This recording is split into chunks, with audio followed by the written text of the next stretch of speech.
Marcoleta as Senator-elect to serve for a term of 6 years ending on June 30, 2031 in accordance with Section 4, Article 6 of the Constitution of the Republic of the Philippines.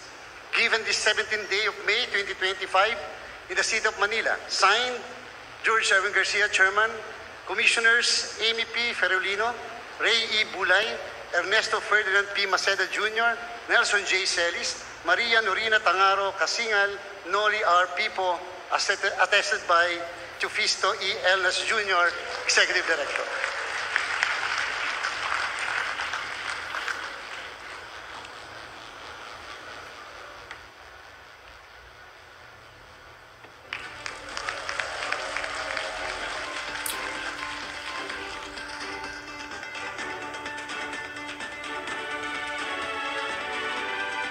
Si Congressman Rodante Marcoleta po ay isang abogado at batikang lawmaker. Naging finalist representative siya ng alagad ng tatlong termino Tina.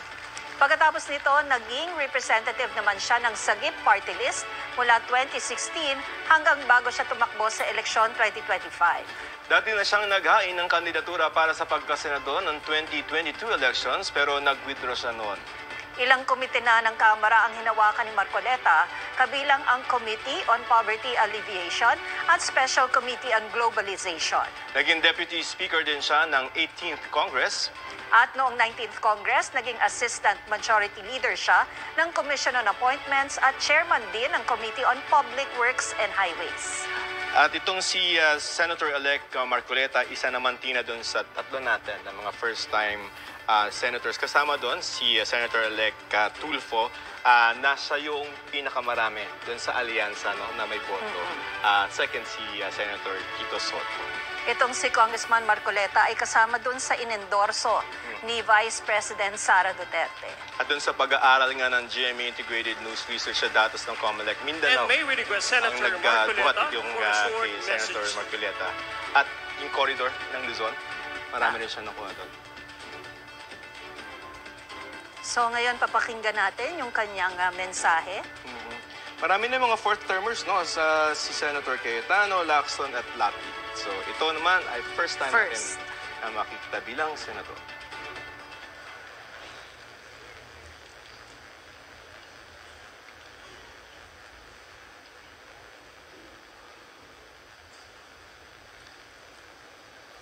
Mga minamahal kong mga kababayan, sa ngalan po ng aking pamilya,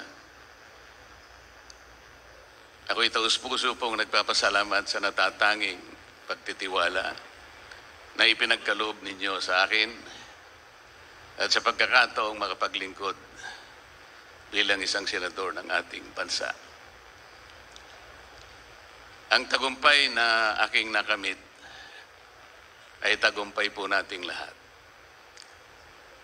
Para sa akin po,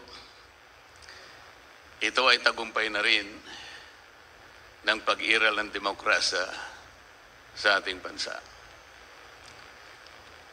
Isang panibagong yugto na nangangailangan ng nagkakaisang pagkilos para sa kabutihan ng ating bansa. Ang pagtitiwalang ito ay hindi lamang katuparan ng isang karangalan na iginawad sa akin. Higit sa lahat, ito po ay sumasagisag sa isang mahalaga ngunit mabigat na pananagutan. Ang paglilingkod ng buong katapatan. Pagsisikapan ko po ito ay aking balikatin.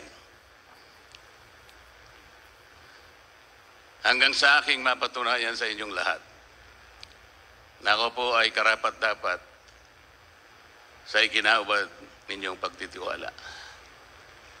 Ang kailangan po natin ngayon ay pagtutulungan,